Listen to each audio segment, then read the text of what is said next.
এই দেখেন বন্ধুরা, আমার ঘুগনি হয়ে গেছে। আপনারা চাইলে ঘরে বসে। আসসালামু আলাইকুম। আমি আজকে আপনার সাথে শেয়ার করব ঘুগনি রেসিপি বানিয়ে। তো চলেন যাই আরম্ভ করি। এর জন্য কি করতে হবে, প্রথমে আমি এখানে সাদা বুট নিয়েছি। তো বুটটা আমি ভিজে রেখেছিলাম, তারপর সেদ্ধ করে নিয়েছি। আপনারা সেদ্ধ করে নেবেন। তো এরপর কি করতে হবে আপনাদের আমি দেখাচ্ছি। এখানে আমি পিঁপে কেটে নিয়েছি, আপনারা চাইলে আলু নিতে পারেন। তো আমি এখানে পিঁপে নিয়েছি। পর আমি সোজা চলে আসলাম কড়াইতে। তো কড়াইতে আমি তেল দিয়ে নিচ্ছি। আমি এখানে সর্ষের তেল দিয়ে নিচ্ছি, আপনারা চাইলে রিফাইন দিয়ে নিতে পারেন। আপনারা দেখতে পাচ্ছেন তেলটা গরম হয়ে গেছে। এরপর আমি এখানে দিয়ে নিচ্ছি পেঁয়াজ কুচি, তারপর দিয়ে নিচ্ছি স্বাদ মতো লবণ।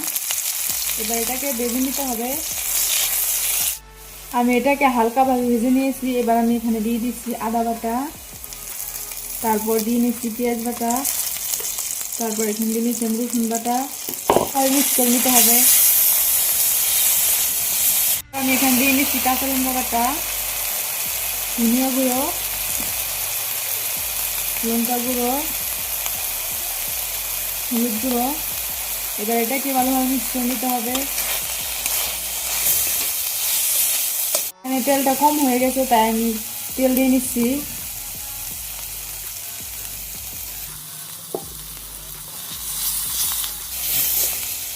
এটাকে ভালোভাবে ভেজে নিতে হবে। এখন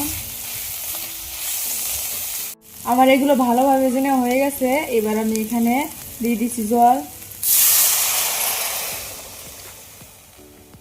এবার এটাকে গরম করে নিতে হবে।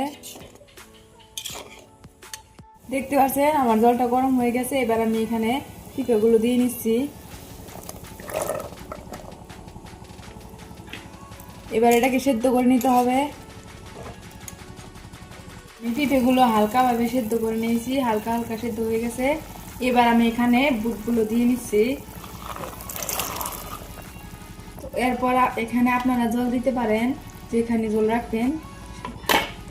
আমি এখানে অল্প একটু জল দিয়ে নিচ্ছি। এবার এটাকে আবারও জাল করে নিতে হবে। এই দেখেন বন্ধুরা, আমার ঘুগনি হয়ে গেছে। এবার আমি নামিয়ে নেব। এই দেখেন বন্ধুরা, আমার ঘুগনি হয়ে গেছে। আপনারা চাইলে ঘরে বসে অল্প উপকরণে বানাতে পারেন। তো আপনারা ট্রাই করে দেখবেন আমার রেসিপিটা কেমন হয়েছে। যদি ভালো লাগে তাহলে লাইক কমেন্ট শেয়ার করে দিবেন।